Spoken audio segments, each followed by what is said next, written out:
And another aspect of this cabaret, we've talked about it as this impenetrable bubble, where there's such a concentrated, highly charged energy of the source there.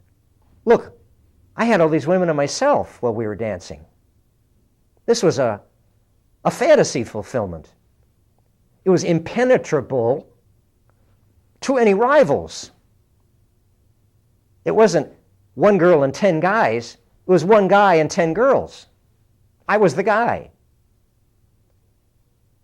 I'm sure there were some other guys in the vicinity, and I'm sure if they had been aware of what was going on in this room, they would have probably wanted to be part of this celebration.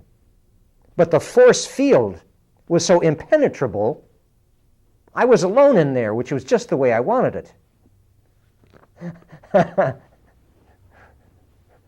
I was guzzling greedily. I was gorging myself on this wellspring that the source was nourishing me with. I'm convinced that was also part of my protection in that careening, crazy ride down the cliffs with those freaks, where it felt like any moment we were going to go plunging to our doom. Well, it didn't happen. I was protected. I was covered. That AMOR force field that I had generated around myself with my amorous obsession with the girl on the poster, that carried me down the coast safely.